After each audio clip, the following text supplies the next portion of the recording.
And welcome to the Confound intro, where we tell you what we messed up this week. You know how it goes. Later in this podcast, this is a great podcast. We meet, you'll meet who we're talking with in a little bit here, but they're fellow podcasters, and more importantly, they are filmmakers, and they're very good at what they do. Now, what this podcast is a story of four men. Two that I just mentioned are the great filmmakers. Then there is I, Stirvin, with absolutely zero video editing skills, who you will find out later in this podcast really ticked off his co-host Chandler, and that's why he's not here. But send love Chandler's way. I send love Chandler's way. But this video that you're about to watch and the early bits of it, I'm gonna be honest, I freeze sometimes. I'll just be talking. You know what I'm saying? I couldn't help it. I tried to run the podcast off of my Wi-Fi hotspot, and I realized I can't do that. And we talk later in this podcast about how really podcasting is about learning. It's a learning process. And up until this point, I have always let you see my learning processes and see where I've messed up and watch me get better over every episode. And so if you can't take the video, we still have the audio uploaded everywhere else. But if you can, enjoy this video. Lots of love to Luke and Brad, and especially Chan the Man Miller. The Confound Millennial is brought to you by the Cinelux Collective. If you're a realtor or a small business owner, these guys are for you. They specialize in drone footage, promotional videos, and virtual tours. And let me tell you, their virtual tours are unlike anything you've ever seen before. You can click through an entire house and online and walk from place to place. It's amazing. You'll get confused. You'll be there, on your computer screen. You're like, oh my goodness, I thought I was in my house, but now I'm in somebody else's house. And you know what? I want to live in this other person's house. And then you buy that house. That is what the Cinelux Collective does. They sell things. They bring your business or your whatever you do to the next level. If you're doing a convention and need a promotional video, they got you. You know what? Are you a realtor? Do you need virtual tours and drone footage of housing? Got it. Are you a small business owner that needs a better way to communicate to your customers the vibe of your store or what items you have to sell? Well, guess what? We got it. Check out the Cinelux Collective. That's CineluxCollective.com. CINELUXE Collective.com. You got it? Got it.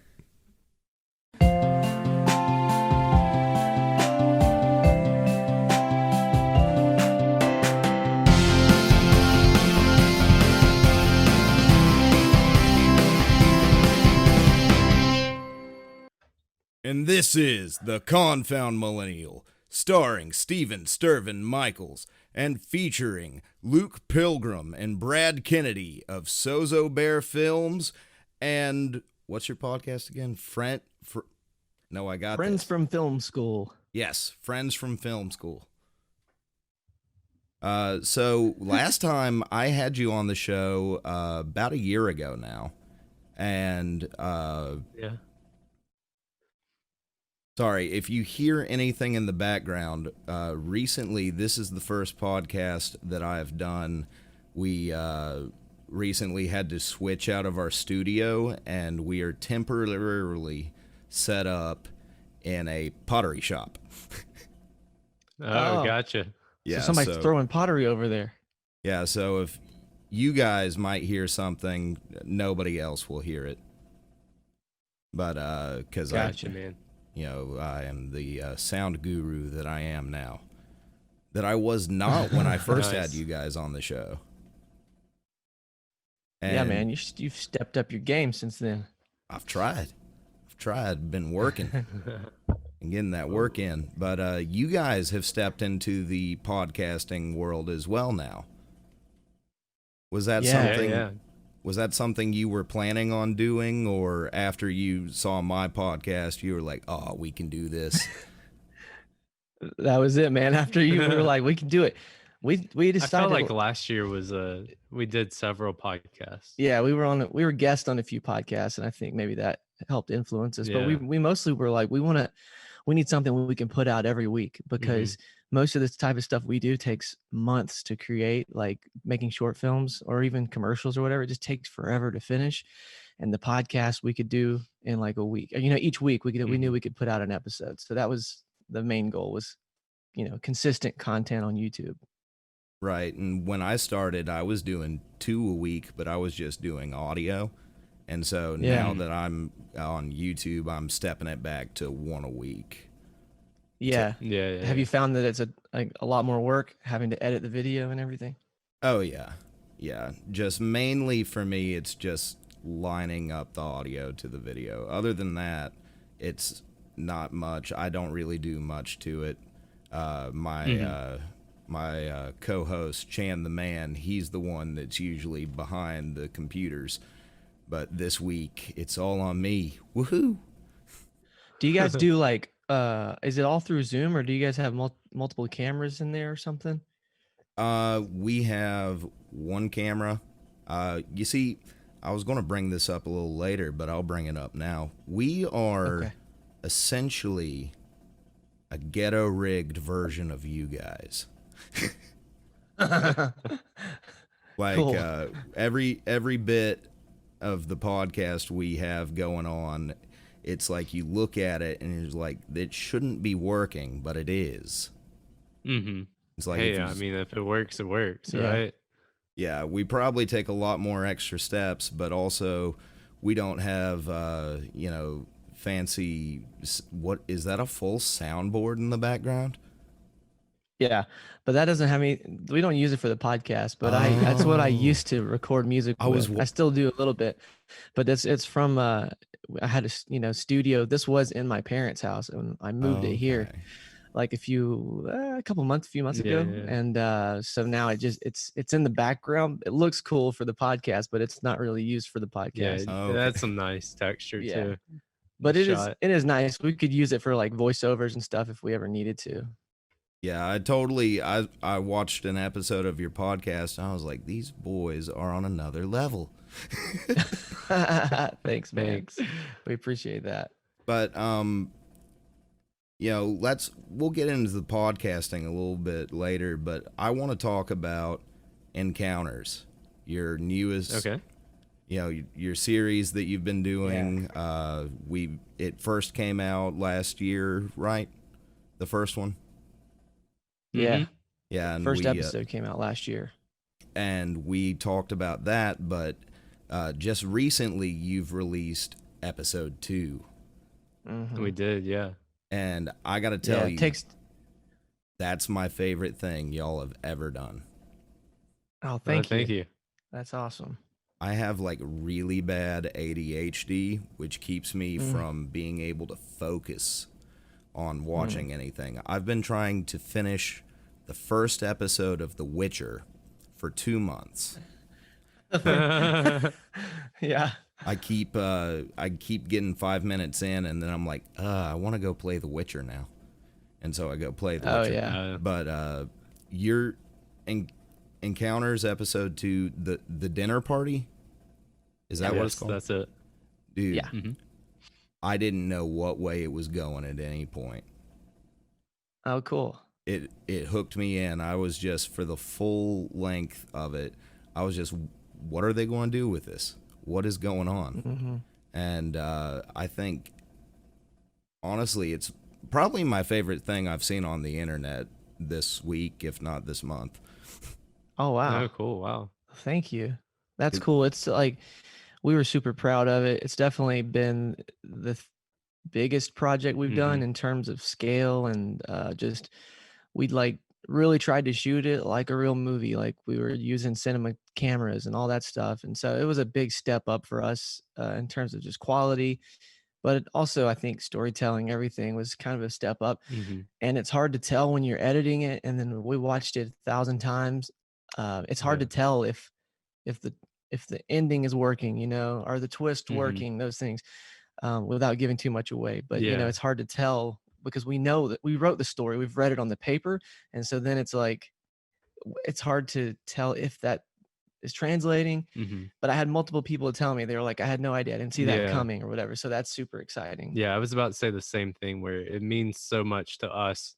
You know, like Luke said, we're so close to the project in every step of the way, from writing to filming it to editing it, that, you know, we know the story like the back of our hand, right? So it reaches a point where we start to question, you know, how effective is the twist? How effective is the story? You know, we know it just almost too much.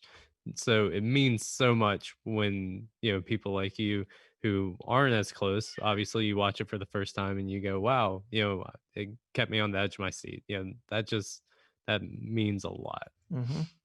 Yeah, it's like, you know, everybody hates their own art. It's just as simple as that, you know. It's a love hate relationship for sure. Yeah. Like sometimes you love it, sometimes you hate it. Yeah, I still, with the podcast, I hate editing just because I still hate my voice so much. Yeah, listening to yourself, especially talking, is it's really weird to get used to. Like when I used to play music, it was really weird when I was like a kid learning how to like sing. That would be really awkward hearing my voice for the first time, you know. But I got used to that. But I never talked on a recording until, you know, we started doing until we did the podcast. Maybe sometimes we do videos where we had to talk to the camera, but really doing every week, I mean, it's crazy because you notice all the little things that you do and you hate them. Yeah, it's like I don't have much of a country accent, I think, but I use a lot of country words. See, I feel like it even trips me up in my own mind where I'm talking to people in a normal conversation. I'm constantly saying like, or, you know, it's just those filler words and phrases that it's like I'm so conscious of it now. Yeah. It's almost like a blessing and a curse, I guess. But so, how long did it take to get Encounters made from, or episode 2, from beginning to end, to us seeing it on our screen? Let's see. So obviously we released episode 1. I think that was like May 25th of 2019, and right after the premiere of it at our festival, Sozo Presents the Night of the Movies, we started a Seed and Spark crowdfunding, campaign. Yeah, that's the word. So we had that idea in mind. I think we had worked on the idea for episode 2 and 3 around the same time, and honestly they kind of switched. Where episode 2 is going to be a completely different concept and the dinner party was episode 3, but we realized what we had originally planned as episode 2, which kind of focuses on a alien plant that overtakes its host, was going to require a little bit too much CGI. So we kind of decided, okay, for the budget we raised, let's pivot, do the dinner party instead. And I want to say we wrote the script. Do you remember? It was, I feel like really fleshed it out. I don't remember, but what was crazy is we ended up having to do a good bit of CG type stuff in the dinner party anyways. I want to grab this model and show it to you. Really good. Yeah. But so while he's walking away, I guess while he's I wanted to throw out, I think I heard a podcat, did I not? That's a cat. There's a cat. We have an office cat named Max, not either of the cats that the company's named after, ironically, but Max has been hanging out with us, and he's a lively fellow, and he makes a lot of noise. So he does. You'll probably hear him some more. Yeah, we love cats because we have to love cats. Anywhere I've ever set up the podcast, there has been, I call them podcats. Cats that want a podcast. Is there one at the pottery studio with you? There is not currently. No, there could be, but not tonight. So no. we're filling in. Yeah, We're filling in for my cats. Nice. But anyways, we were talking about? So it was a long process because it's just like it takes a long time to make a short film anyways, and so it's like this is an anthology series, but each episode is going to come out pretty far apart from each other, you know, because it also costs a lot of money to make these type of things. And so we raised that budget, and it ended up taking, you know, like pretty much all the budget that we'd raised to make episode 2, the dinner party. And that's just to pay everybody and to do all the stuff, to do like 4 days of shooting. And that's the crazy thing. Like if we started the crowdfunding campaign, you know, May 25th at the end of the premiere of episode 1, we filmed episode 2, the dinner party, like the first or second week of December, you know? So it's like in between that time is casting all the actors, finishing up the script, doing all the pre-production planning, which is like designing the monster right there. Buying props, you know, putting together the crew, really filling all that in. And like Luke said, that's just a 4-day shoot. You know? But that was like 6 months of planning, basically. And it's like you're not doing that every day, but you're doing something for it every day. And there was a lot of like props and things that had to be built, like the things in the bunker scenes and stuff like that. And I made this guy out of clay one night. I wasn't even sure it would come in handy really, but we ended up using it to model the CG monster. Ellis took it. We took pictures of it, top, bottom, sides, whatever.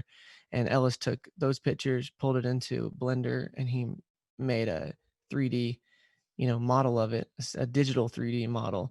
And then he was able to animate that. So you'll, you know, in the scenes where you see it, and it's only shown for glimpses, you know, but it was hours and hours of work to create it, just to show it for a few really glimpses. Good. Oh, thank you. Yeah, because that's the part. It's like if that thing doesn't look real, then the movie sucks. Takes you out. It's like the whole thing's ruined. I love Crypt TV, but sometimes, like, have you heard of Crypt TV?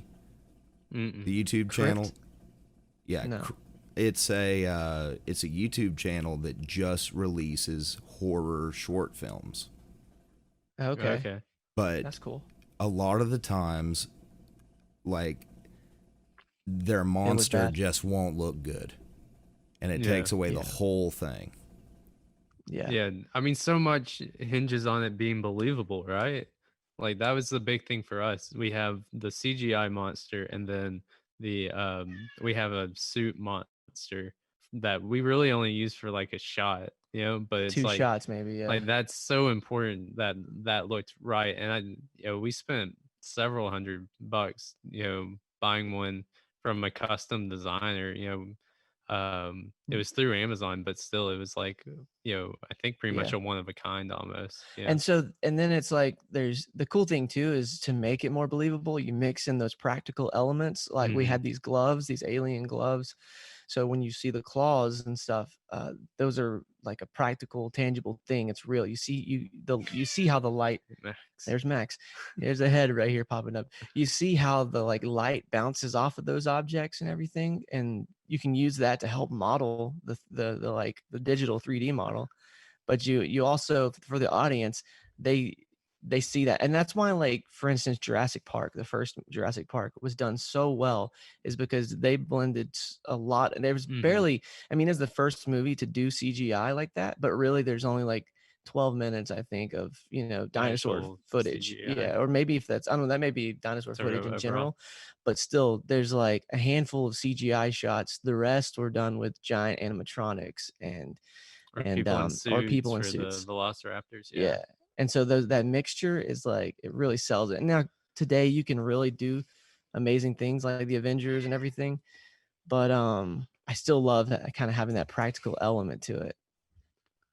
I wonder how much just that one final fight scene at Avengers cost. Just that one scene. Yeah. Well, what was it? Saw something about it where that scene, I think they finished it like a couple of weeks before the premiere. Wow. Yeah, like, that's crazy. They were working on it probably down to the wire because and that's a whole team working on it. Do what? They were pushing it. Yeah, they were pushing it. Oh, but yeah, man. But when's, have you guys don't really have to deal with deadlines though, do you? We kind of have self-imposed. Yeah, we have to like make our own deadlines, I guess, for those type of things. Yeah. Obviously, client work and stuff is a little different, but yeah, we try to make our own deadlines. Otherwise, we would never finish anything because everything could always be a little better. You could always be like, let's spend a few more weeks on this edit, the CGI model, or the color correction. Like even the color for encounters took like months. Ellis was doing it in DaVinci. Me and him were going back and forth with the color. And that was during like the quarantine. Yeah, too. so it was really difficult because he was in his house. So like sometimes he's showing me his screen, like we're on Zoom screen sharing, so I can try to like tell him what parts of the color aren't quite working. But then I would see the actual export and it looks totally different because of course I was looking at it through the internet and it just didn't work. And then finally, when we got back into the office, we were able to like nail it down. And even still, he gave me the final export of all the color. I still went through and did another pass where I made tiny tweaks to the exposure and stuff like that. Because it just takes so much time. So yeah, we set our own deadlines usually for those things. And a lot of it comes down to we premiered these at our film festival. So, the original film festival premiere date was going to be April 3rd. And, due to COVID, we, weren't able to meet for that. So we pushed back the festival. But honestly, I think it really played to our favor because I think the movie would have been rushed. Yeah, it was nowhere we just near assumed done. that like we would have been able to get it done by April 3rd. And I think, with that deadline, we would have pulled it off. But I think with the more time we had, there was a better end product because of it. Because we were still like Philip, our composer, he was sending us music cues until, like a few weeks before the premiere, the night of the movies premiere we did. So, yeah, and then that's the difference between what April 3rd and August 7th makes is several months of just really nailing down the CGI, the color correction, the sound design, the music score. It's like the movie we had in April and the movie that came out is night and day. All that extra time really paid off. Like everybody I know during this quarantine has mastered something. Baking or drawing, painting. My mom got into making wreaths. She's now selling wreaths everywhere. Like really? A wreath you would hang on your door. Yeah. Yeah. But like for all different seasons and with all different colors. Yeah, that's like she's got an entire room full. Whose mom did that. And with me, I've just been focusing on the podcast. You boys, you got the chance to iron out an amazing episode of Encounters. Yeah. So what, are you still going to go with, in the future, the alien plant? That's the plan. Obviously, we're in the pre-production budget, portion of that episode. So, we got to find the funds. Right. We have an amazing producer, Terrell Sandifer, who, that's kind of his bread and butter. He's figuring that stuff out. So for us, it's mainly kind of be ready when, we get the funding. So we've had some talks and, some stuff lined up. Yeah. We've got some, we're still writing, working on that. I think all the experience we had with the CGI stuff on episode 2 is definitely going to come in handy. Because the thing too about the CG stuff is like it's not just like fix it in post. It's like well, we need to know what we're doing going in, because you got to shoot it a certain way and light it that way, you know, because otherwise it might just not match up right. Or like, especially if it's something you have to interact with, like the plant, if he's going to have to touch it or anything, you got to figure out how that can happen. Because if something's not really there, there's some work that's got to be done to make them, you know, interact properly. Just like hire James Marsden. He'll know what to do. What'd you say? I said just hire James Marsden. He'll know what to do. Yeah, right. So there's all that, and then like we've got, like I said, we still have some writing to do, and then there's like we have several episodes outlined, so we could always pivot to the episode, what would be episode 4, which is basically what we did, you know, with going from the plant to the dinner party episodes. There's that option too, so hopefully we'll be able to get the ball rolling on it pretty soon, though, in terms of really getting into the pre-production. And because like, hey, Max, he's coming to see me, because it's like, I mean, we just kind of accepted that the episodes are going to be really spread out, you know, over time. Is that your main focus at this time, or are there any other things that you've got on your plate that you've been thinking about making? Yeah, I mean, we have some ideas. We're going to roll out like a new shorts series that is a little bit easier to handle. Micro shorts. Yeah, micro shorts. So it's not going to be like a 20-minute long film. You know, probably stuff that's like 2 minutes, 3 minutes tops. And they're more like comedy oriented, kind of, but also where we get to kind of like flex our like CG muscles to learn, you know, but part of it is just we're doing this experiment with this new series. They're going to be micro shorts where we can try new ideas and genres and whatever. I think it's kind of similar to how at least the way I perceive it, like Pixar shorts, you know, before their main movies, they always test something out beforehand, and then you'll see that same technology or that same technique that they were kind of playing around with later in a you know, feature-length movie. So we're really taking these you know, and we have a few written or kind of in the playing stages, and we're really moving forward with them. And we're kind of collaborating with some people too. Yeah. So it's going to be, I think, really exciting. You know, we're super excited about it. But I think it's going to be a little bigger than just, you know, what we're doing right now with encounters, you know, because they'll be so quick and, you know, really easily digestible. Yeah. And then I don't know if you saw any of our posts about the music video we did recently with the Indigo Girls. We did a really cool music video with them, and that's another thing that we're definitely working on getting more into the world of music videos. And we're talking to some different artists right now about doing their music videos. So those are always a lot of fun because you can, it's almost completely visual, you know. The sound design is already made for you. It's the song, you know.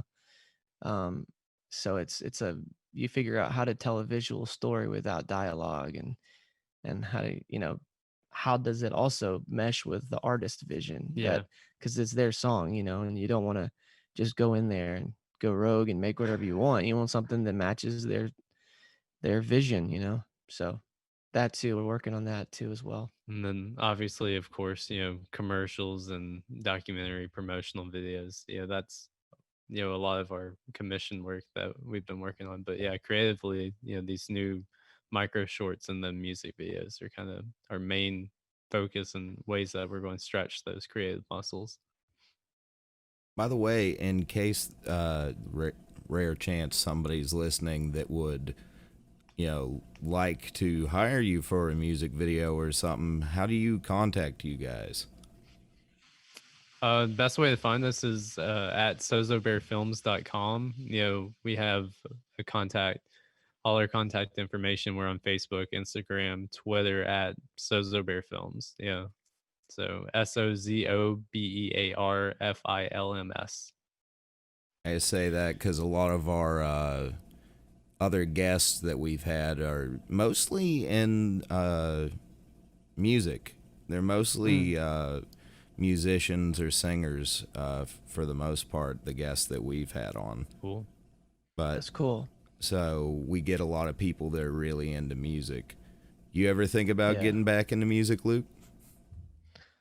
Not in like a professional sense, but I still like to make music, and like I said, I put the studio back in here in the office, and in my free time I lay down stuff here and there. So I'm trying to like make a record that I want to like release at some point. But it's really just it's for fun though, it's just another kind of creative outlet for me. Right.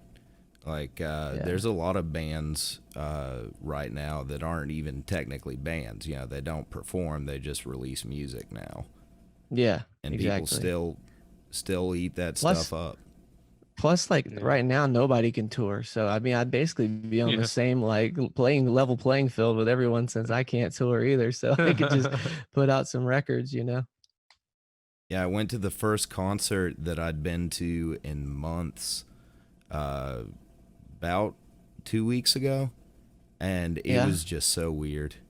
There were so few people there. It was in Tennessee. It was a buddy of mine, Caleb Sosby, was playing with his brother Ben, and they got a little band up there in Chattanooga. And just there was, you were supposed to be wearing a mask. Everybody had to stand 6 feet away, and it was just kind of sad because these guys, they're metal. So they're trying to get the crowd into it, and there's not really much to do. Yeah. I mean, you can't start a like circle pit.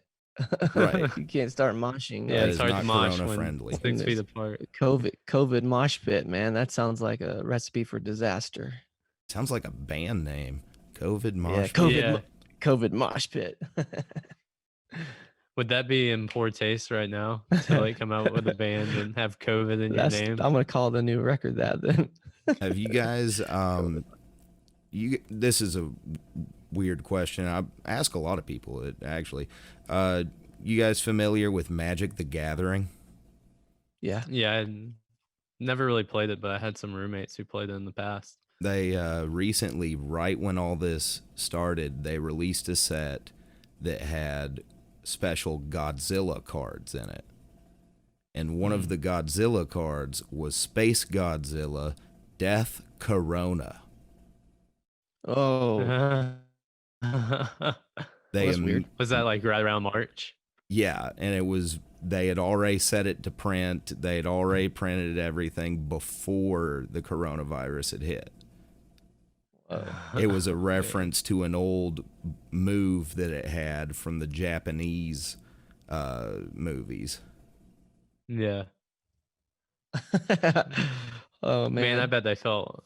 Yeah. I bet that card's going to be worth a lot of money. It only got might printed already once. be. Yeah. It's an uncommon card, and it's already $30 last time I checked. So yeah, it can only go up from there. Wow. That's crazy. That's like kind of like how I've heard, I don't even know if this is true, but I'm gonna say it. How Corona, like the actual beer, like I guess has suffered because of people not drinking it because of the name. Yeah. So at least that's what I've heard. So it's that's crazy. It's like such a weird. I mean, I get that people make the correlation, but it's like it doesn't have anything to do with the coronavirus. But I also never see Corona in the beer aisle anymore. Like at Walmart. Yeah. I heard they stopped manufacturing it for now or something. I don't know.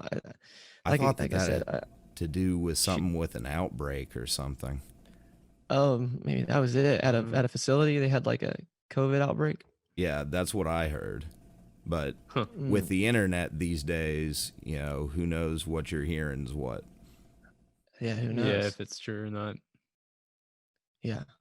So one more thing I want to bring up with you guys is I brought this up last time. Conspiracy theories. Oh, yeah. Yeah. And I know you boys love some conspiracy theories. Yeah. But what do you guys feel about, have you seen all of the like footage being released, whether it is fake or not? Like, well, you guys are filmmakers. Have you, there's been a lot of footage being released of different UFOs lately. Yeah. I And haven't seen the footage. I heard about it. I'm going to send you guys some links if I can find them, just because I want your filmmaker's perspective on whether these are fakes or whether we're being invaded. Yeah, because like didn't the what was it? The Pentagon put out a statement that the Air like Force. they had crafts that were not like of, you know, not made on Earth, essentially, right? Yeah, I heard that, and then also not of this world. That was the way they said it. Not made on this Earth. Top secret Pentagon UFO task force. Yeah, there's been a lot coming out lately. I feel like a little too much for it to be nothing. Whether it's so like an actual image. Yeah, and I've seen these videos where, and these guys are like legit Air Force guys, and they're seriously frazzled by it, you know, and they're like no nonsense type dudes, right? Right. And so it's like I can't imagine them making this up or whatever, but they definitely talked about it. It moved in ways that go against our understanding of propulsion. So it's like definitely not something that we know how to make, like with the you know, jet engine type propulsion and everything, combustion or whatever. So it's either like another country, someone has really, really far advanced, which that's almost as hard to believe as aliens, because for someone else to be that far ahead of the US and for us to like figure it out in a way like that. Yeah. I mean, that seems far-fetched, even more so than the aliens, I think. Did you hear that Japan finally built their first full-size Gundam this year?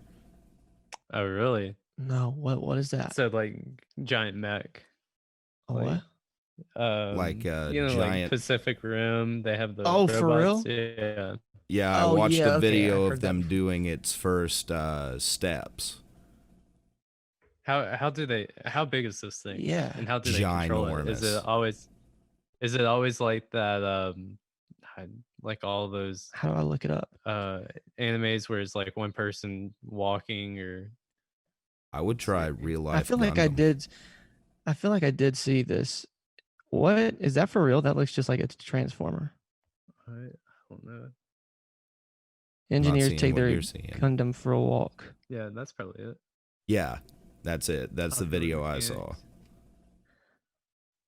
Watch engineers take their 60 foot tall. Oh my gosh. Yo, why'd they make this? Why not? It's Japan. Yeah, I guess. Yeah.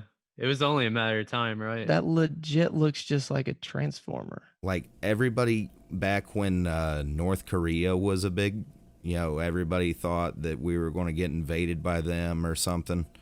Yeah. I always used to say, for all we know, the U.S. has Terminators in their basement, Japan has mechs, and Kim Jong-un has somebody working on how to figure out a floppy disk.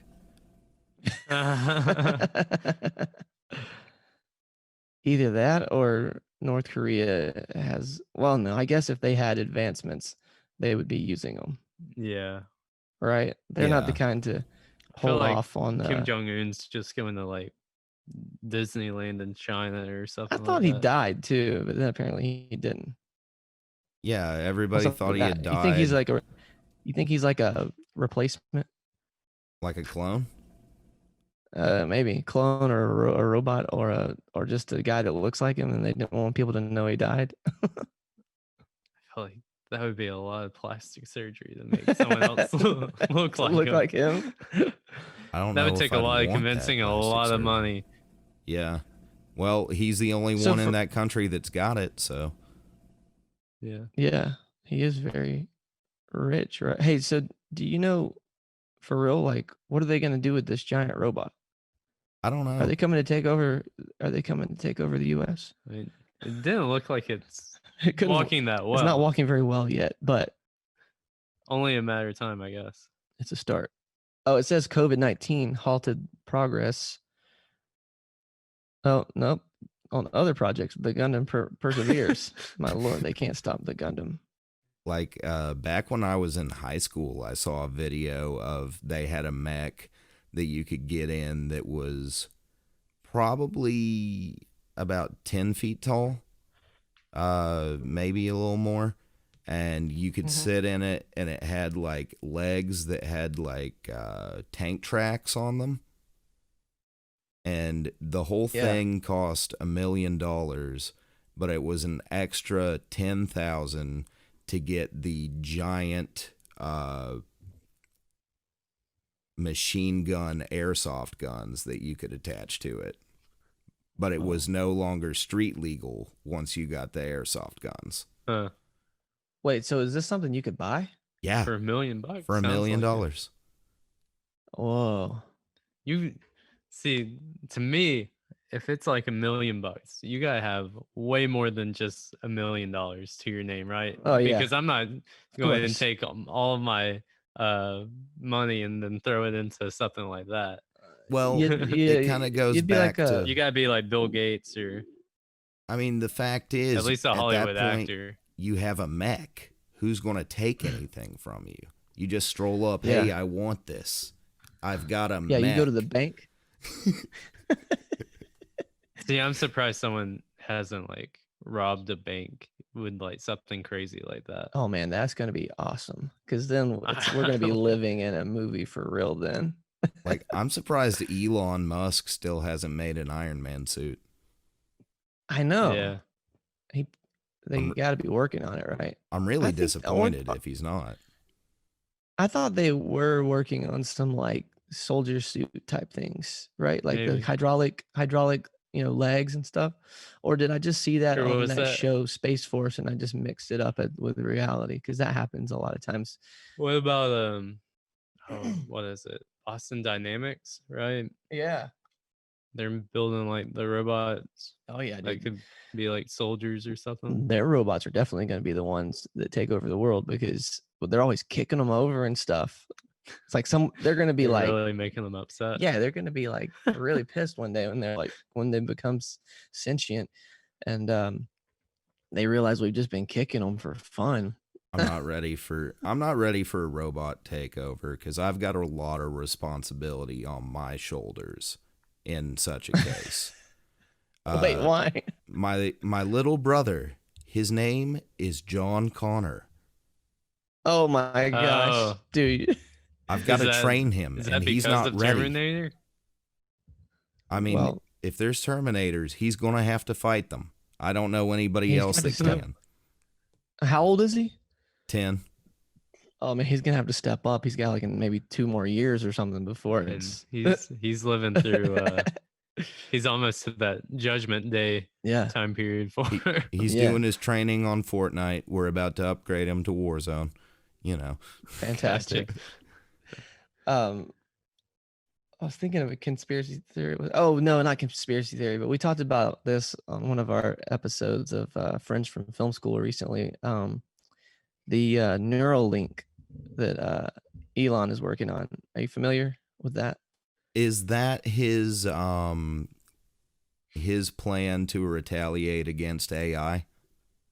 Well, kind of, yeah, kind of, because it's like his idea is that sort of like if you don't join them, it's like either if you can't beat them, join them, I guess, because it's like it's sort of making humans more symbiotic with the machine, I guess. But it's basically, I don't know if it's like a chip or what, but they put it in, it's attached to your brain, so then you're communicating with a computer without having to touch it or whatever. You can just think. But it's pretty crazy. I mean, I guess he says like long term, it's like we'd be able to communicate without talking, essentially. Wow. Like telepathically, because it's kind of like Bluetooth, Have you seen the movie The ultimate Upgrade? Bluetooth. The movie Upgrade?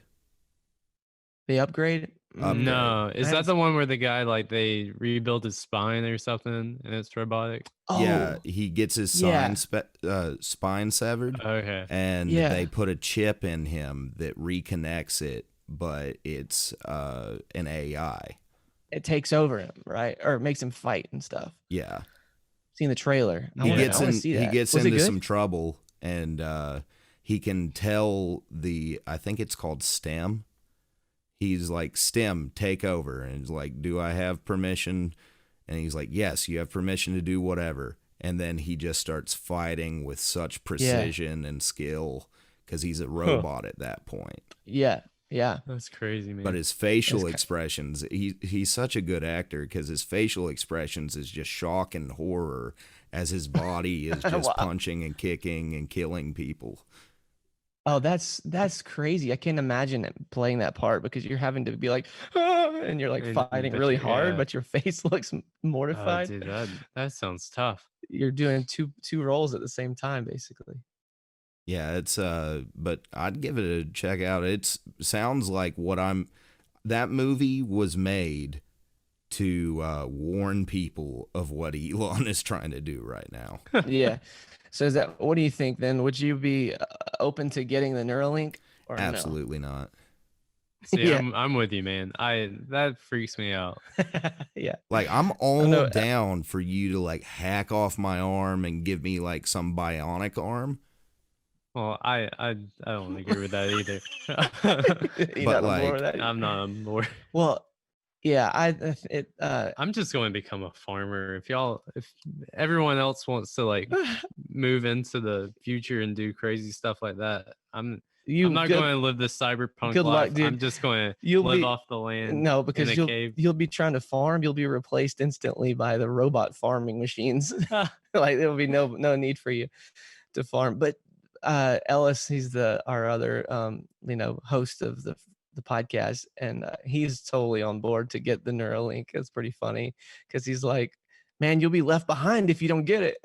They're gonna leave you in the dust. Yeah, but it's just like Elon, he's doing this because he's afraid if anybody else starts trying to integrate people with computers that it'll just go horribly wrong.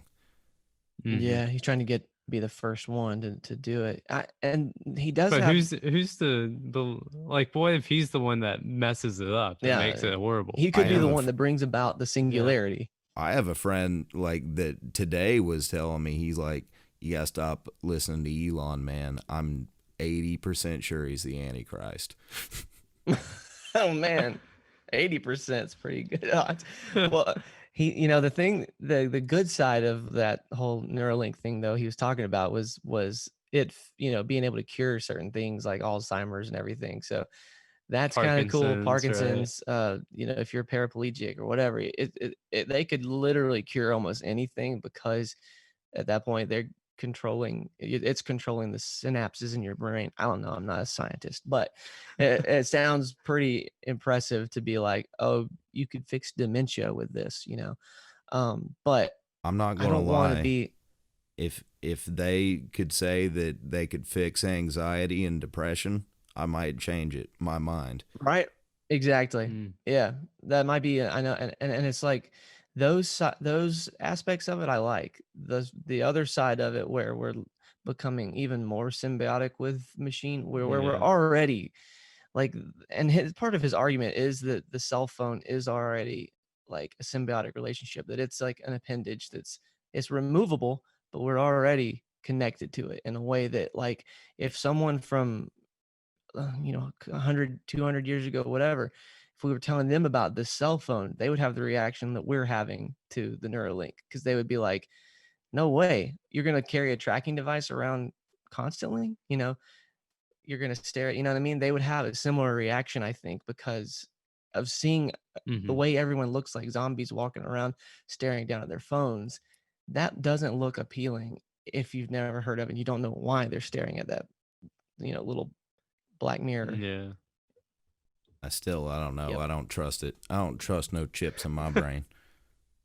I don't either. Me either, man. But you're all for getting like a cybernetic arm or something? Oh yeah, definitely.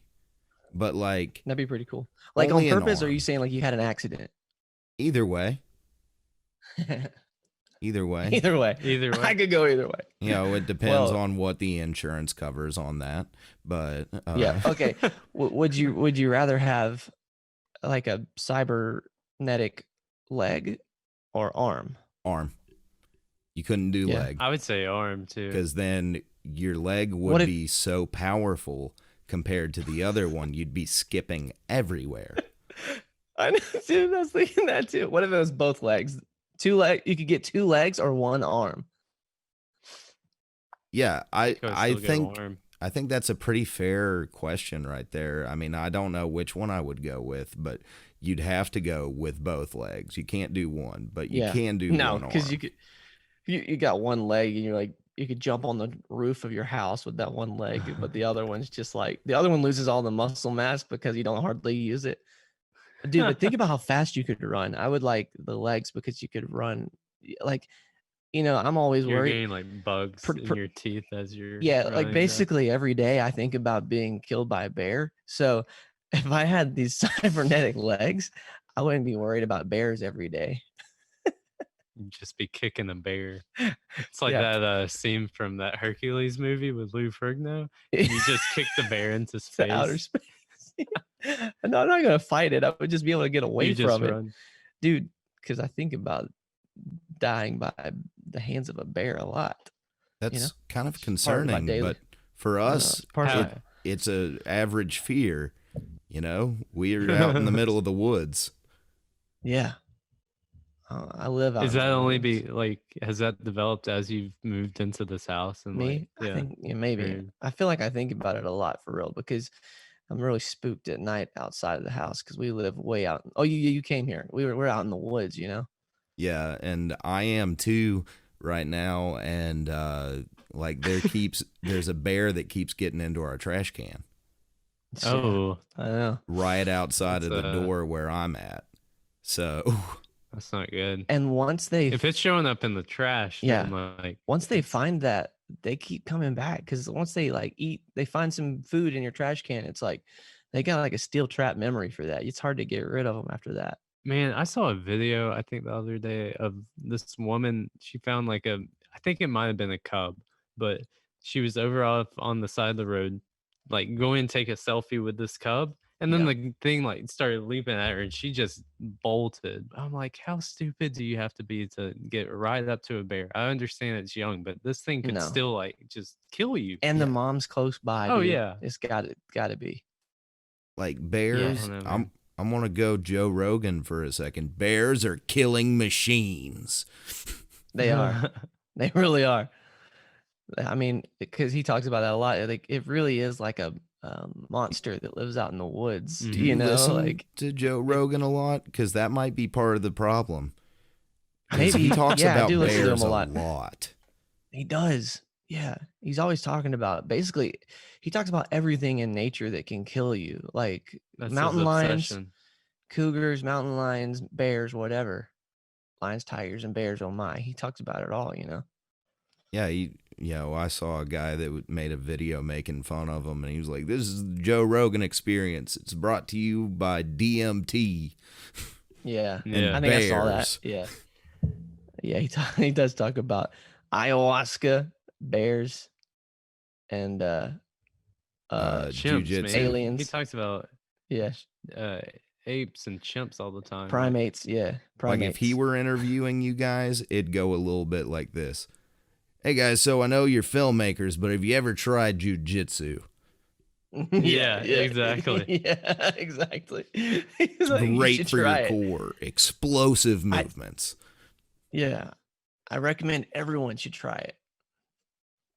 Do you find yourself like listening to a lot of podcasts, like just to grab tips and bits Well- to use for your own, or do you more so like still listen out of enjoyment of these other shows? Well, you see, at this point, I don't listen to podcasts because the time that I would have spent listening to podcasts, I'm recording. You're them. doing this.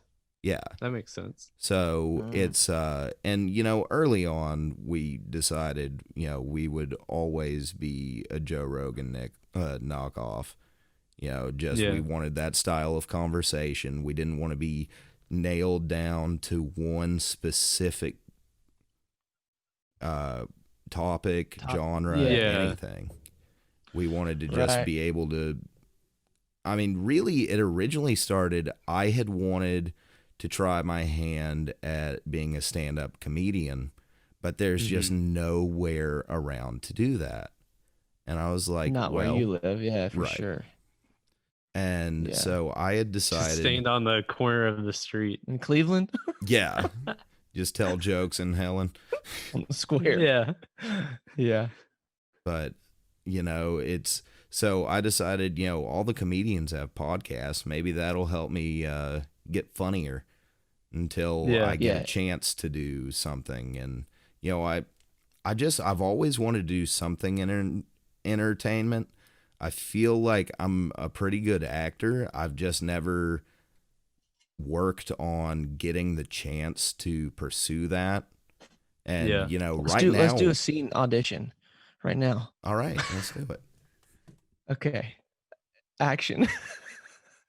You want to give me anything? You have to. No, you just have to ad lib the whole scene. Ad lib the whole scene. I'm just That's kidding. what I've been doing for 45 minutes. Let's see. What's the scene? The scene is you're a bank robber. Okay. An AI bank robber. An AI. So you're a robot. Yeah, you're half robot, half machine. Half machine. half robot, half machine. And you're robbing a bank, right? Right. But you're what's his motivation? What's my motivation? To get the monies. To get the monies. But you're very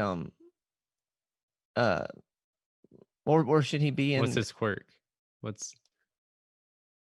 Well, every time you hear a certain word, you sneeze. And the word is money. That's what I was gonna say. Right? You have to sneeze every time you hear the word money. So are we acting? I guess are we in this bank? We're in the bank. Yeah. Okay. We're the tellers. We're two tellers. I'll be the security guard. I'm Penn and you're teller. Oh, okay. We're magicians. You're Penn and teller as bank tellers. We'll be two. As bank tellers. As bank tellers, yeah. And so you come in as a robot robbing the bank. I come in and I immediately go to Luke because he is the least threatening of the two. Okay. I'll take it. Perfect. So hi sir. Okay, and action. Hi sir, how can I help you today? I need to acquire all of the monies. Do you have like an account here? Did you want me to look it up or something? No account. Okay. Just give me all of the money that you have in the back of the vault. Could you really should have a mask on. I mean, we're in a pandemic and you're sneezing everywhere. Pandemic? Yes. How much money do you need? All of it. How much money? Whoa. He just goes out. That was part of it, I showed up behind you. Cool. You didn't realize that. You're not sneezing though. I was saying money. Oh, it's every time he hears. Yeah. Wow. Oh, I was going with every time I see it. I'm just surprised, because I'm a bank teller. I'm listening in. Yeah. I'm bored. Why am I sucking on one of the? Hey, you went away. Hey, do you have a weapon? This is my lollipop that that I have to give people. You eat them all day. Yeah. No one goes through my line. Do we not have security here? I'm sorry. I was messing with my video. It kept cutting out. I didn't know what was going on. I think I was supposed to sneeze. Achoo! What's behind you that we can't see? It's a green screen. Are we still okay, cool. Are we still in character? I don't know. No, I broke character. I broke character. You broke character. We all broke character. Hey, still a bank teller. Have you ever played D&D? Oh, I was going to ask you that. Oh, really? Yeah. How come? Because I ask everybody that. You learn a lot Oh, about really? somebody from how they play D&D. Oh, really? Oh, that's cool. I've only played like twice. Yeah, I've played a handful of times. I too. liked playing it, but then we had a hard time getting our gang of people together. They were gonna play.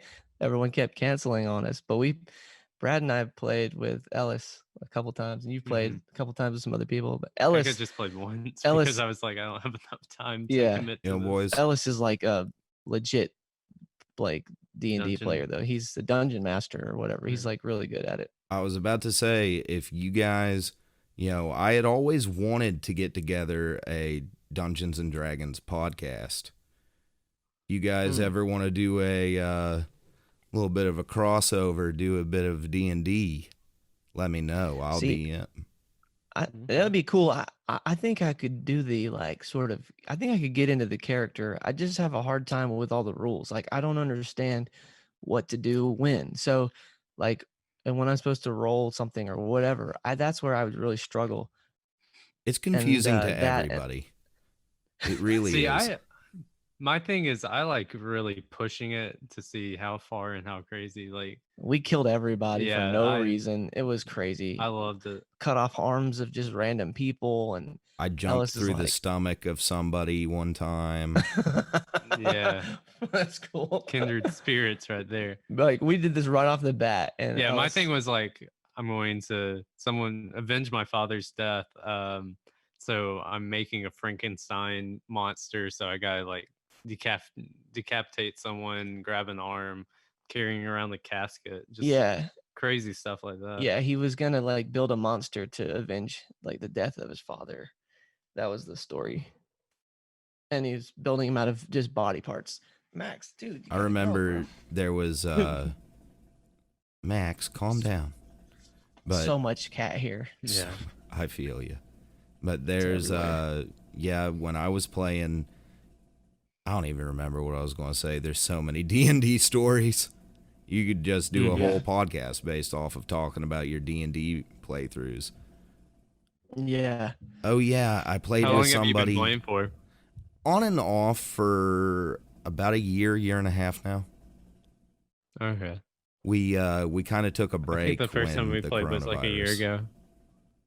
When the coronavirus, say that again? Sorry, when the coronavirus came through, we kind of split our ways because our DM was very, very afraid of the virus, and so we haven't really met in 4 months, something like that. What about like, could you play it through Zoom? We probably could. It's just whether everybody in the group has access to a computer. Okay. You can use your phone to play Zoom. To Zoom. Looks like, hey, you have no excuse, honestly. I'm trying to put this together for you, man. You're right. We could do it through Zoom. I need to start D&Ding more. Yeah, man. Yeah, stop. No more excuses. Look, we got to live our lives, man. And if that means playing D&D through Zoom, then you got to do it. What I really want to get into one day is LARPing. I want to find a good LARPing community. Do you really? I feel like not a lot of people LARP that I know of. Do you really want to do that, or are you joking around? I'm not joking.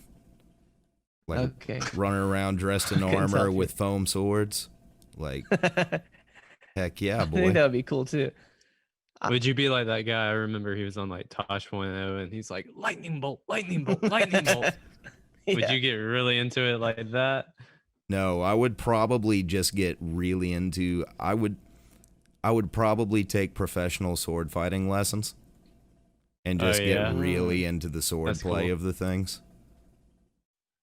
Where do you think you'd have to go to take sword fighting lessons? I don't think the closest place is in Atlanta.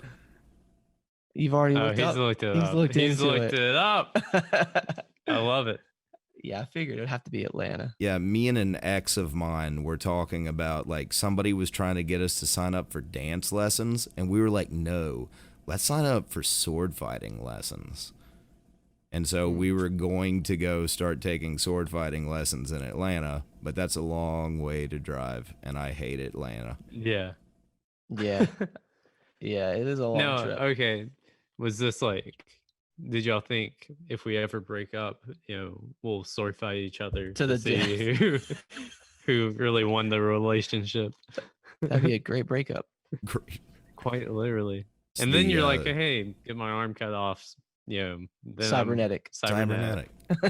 All wraps You excited up. for the Cyberpunk game with Keanu Reeves? Oh yeah.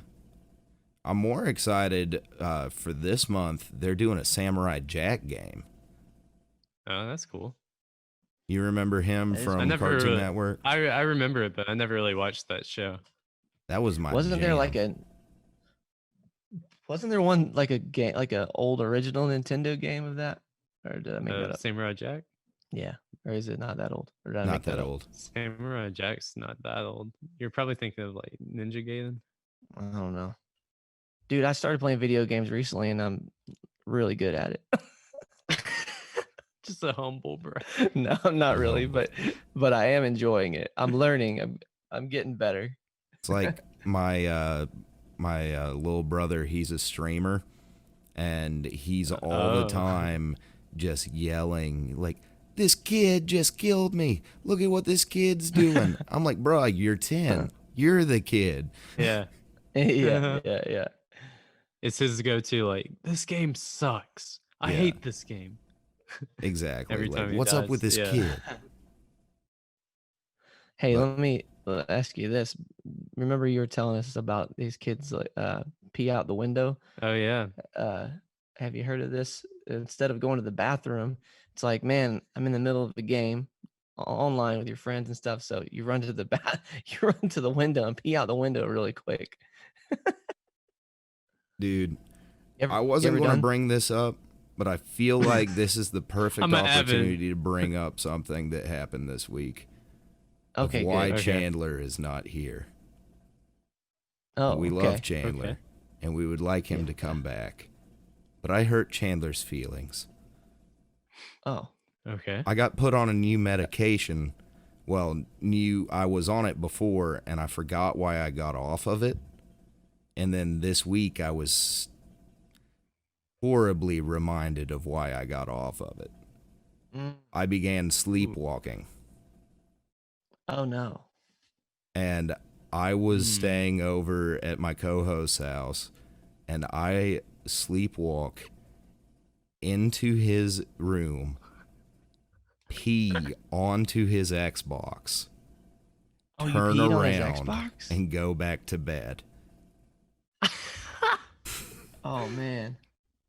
And you have no recollection of that. No recollection. The first thing I gained consciousness to him yelling at me, and I'm like, "What's going on? What?" Like, just I have no idea what's happening at this point. Like, I thought I was asleep. I thought I was asleep for like hours. I apparently was only asleep for like 45 minutes. So, did he see you pee on it? Oh yeah, like in front of God, Chandler, and everybody. Oh, so he saw it. I was gonna be like, how does he know it was you? So he could have been a ghost peeing on the Xbox. He looked at me. So he was awake, or did you wake him up?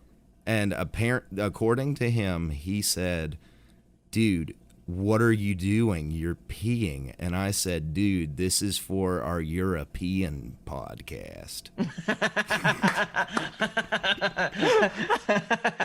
So you were making the jokes even when you were asleep. Yeah, I didn't even and when I was told that, I was just confused.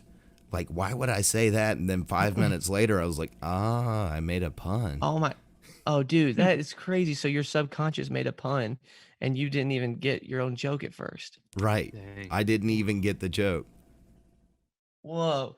Wait, so is he mad at you about that? Oh, he is so mad.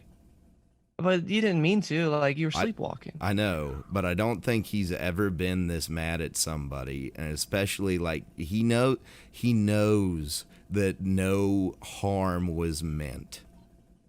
He knows, but it's still I still ruined some of his stuff. Like his Xbox was saved, and then it was a bad time for him. Imagine taking that to the shop, like some guy who repairs gaming systems, and he's like, "Hey man, what you in for?" And he's like, "My buddy." peed all over this. And the guy's like, okay, well, just another Tuesday. And so that's why he's not on the show today. Well, technically he works. We could have arranged it so we could have had him on, but he wanted a little break, and well, that makes sense. I understand. I hope you guys just want to say, Chandler, come back. You can blame it all on me. That's all. Okay, here's the question. If he's like, for us to become good again, I have to pee on something of yours. Yeah.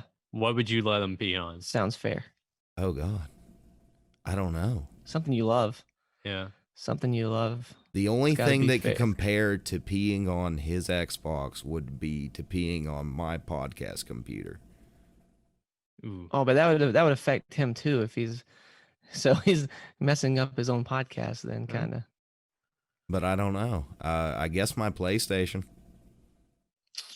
Even though I don't play video games as much as Chandler plays video games. So it really matters. But the Xbox still works, right? Right. The Xbox still works. Okay. I don't see the problem. Does it smell? Probably. I did. He had it's called a Joey asparagus for the night dish. Before. You know, like the little dish, like box for dish television.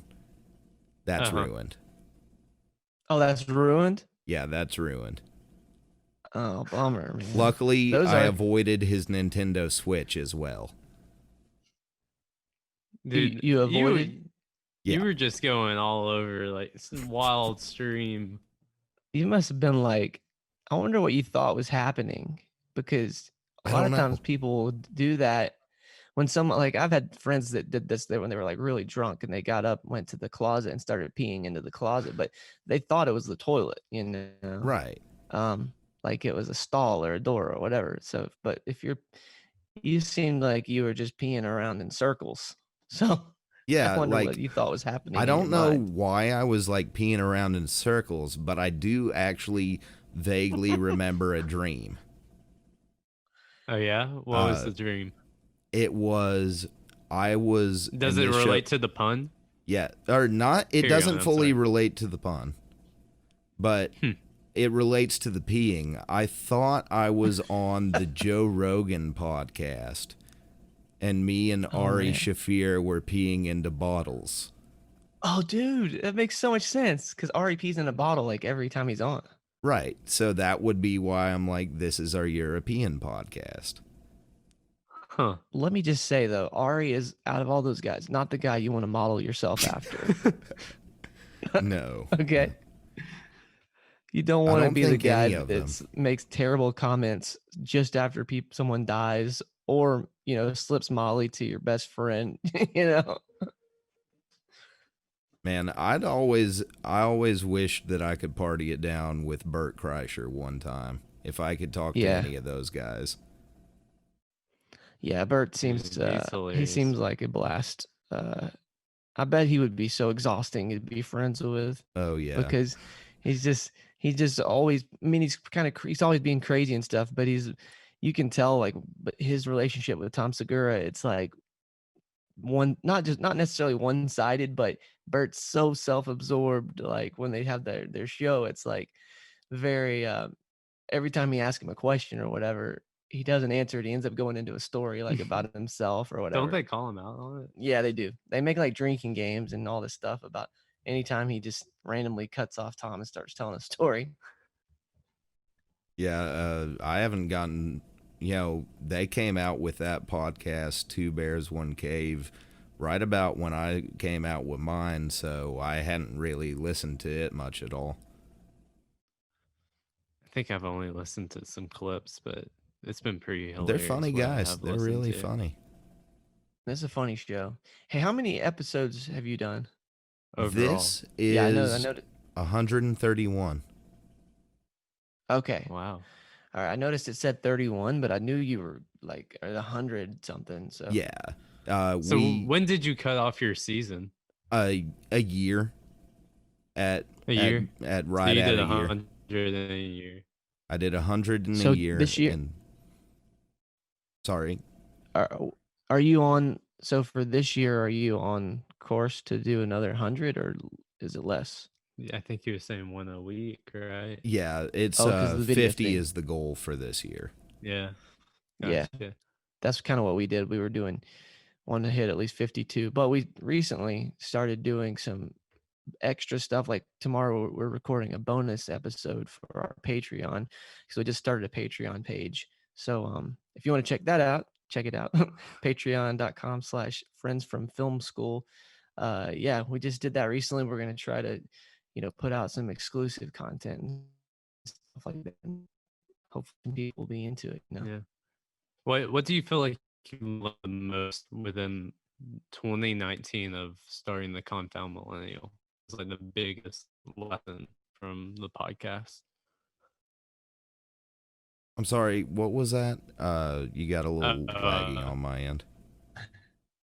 Oh, gotcha. What do you feel like was the biggest like lesson you've learned from starting the Confound Millennial through that first year? I think really it's you just gotta, with me personally, my personal lesson is you just gotta do it.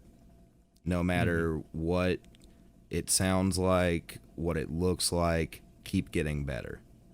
Like this freaking microphone, I don't know why it keeps disappearing on me, but I'm going to fix that next week to where it doesn't happen again. Yeah.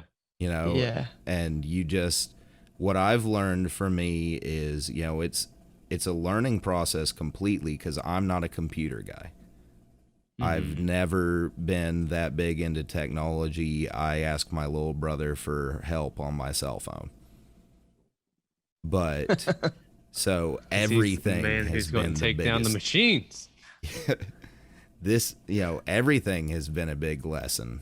I think the most shocking one though was at one point I had done an interview with a woman named Lauren Babick, who is a big metal star in Canada. And we did it over Skype, and there was like a really bad delay in our audio. So I went through and I cut out in the Audacity that we're using. I cut out every bit of silence to make it sound like it was a more coherent conversation, and didn't realize there was a button I could have pressed. I spent 5.5 hours doing that when I could have pressed a button. Oh, wow. Oh, so there's like an auto thing that'll cut out dead air. Yes. Gotcha. But I didn't know that, so I spent 5.5 hours doing what one button could save me. What about you guys? We have situations like that a lot where we pretty much exclusively do it the hard way first. And then we figure out there's a way to do it faster and easier and whatever. But I don't know. It's just part of the process, Man, recording podcasts, as you know, through like Zoom and really during like the COVID stuff, I feel like it's been such a learning process. We learned that Zoom and their recordings exports everything at 25. So we were editing a few episodes at 24 frames per second. But over time, our voices got pitched down because of like the difference in frame rate, even though it's like 1 frame a second, difference.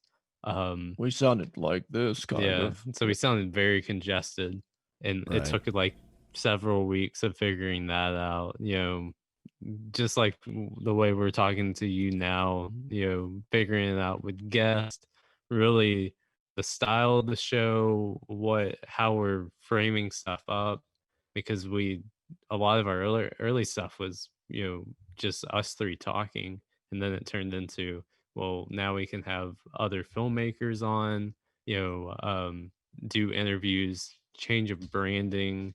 I feel like it's almost like every week there's a new piece of the puzzle that's like we figure out, and then you just adjust and constantly, readjust too. Yeah, podcasting to me it's a constant learning experience, and it's a thing that it never stays the same. No episode is really the same, no matter who you have on, because every day changes and there's new stuff to talk about. True. Yeah, and like you were saying with the you just got to do it, it's like I think that's probably a big learning thing for us. We have a really hard time with being over like perfectionism, being trying to make things perfect. And podcasting is an imperfect art form, it's like it's meant to be imperfect. And we had a hard time adjusting to that kind of at first, but that's been great because it pushed us to be like, we got to get this out each week. We have to record it and do this quickly and then get it out there. And we try to make it quality and good entertainment and something that sounds nice still or looks nice or whatever, but not to the obsessive point that we are with like a lot of our other work, So I think that's helped. And then just sort of in terms of just making sure you do it, it's like you kind of have to be able to get in the right headspace quickly, and we're not usually in front of the camera. Usually we're the ones directing the people on camera, and they like actors have to be able to do that. They got to get in a headspace like that and be able to be scared or happy or crying or whatever it is. And so I feel like it's similar with podcasting because you might be not feeling great that day, but you got to figure out how to start feeling better quickly because otherwise you're going to drag everyone down, And there's been some days with my podcast where, my depression or anxiety or whatever was acting up, and I just couldn't force myself to do a podcast that day.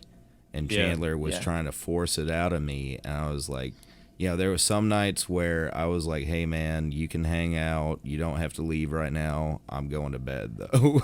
But there's other nights where I started a secondary podcast that I don't really do as often, but it's called Confound, Depressed, Downright Hopeful. Now it's bonus episodes of the Confound Millennial, but it's where I just get all in my feels and go a little Theo Vaughn solo. No, it's just you. That's cool. Interesting. How is that just like talking for a long period of time? So bad. Yeah, I always feel like all those single people podcasts, I feel like you feel crazy when doing it. But I guess you eventually get used to it. Yeah, I'm still not. I've decided to, most episodes of it are solo, but I've decided to bring in somebody else. Just because it's so much easier with two people. Yeah. Like, and three people is like the prime number to have on a podcast, in my opinion. That's why we did it. Yeah. No, Four gets kidding. A little hectic, and I did one episode where I was having people just walk in and out of the studio, like one after another on episode 50. I had all of our guests that I had so far on. Oh, wow. And they're just lined up one after another. That's cool. How were you able to line everybody up on the same day? Well, I didn't get everybody, but everybody that was able to show up showed up. It was still a lot for the small room that was the studio at the time. Right. You couldn't do that now. That was the COVID world. No. You'd have to have them 6 feet apart. They'd be going out the door. Someone's wiping down the mic every time. Yeah. But, just podcasting. It's a great thing. If you guys, are not you, but the listeners, anybody wants to start a podcast and needs any advice, I don't know how to tell you what to do, but I can tell you what not to do. I feel like that's all advice is most of the time.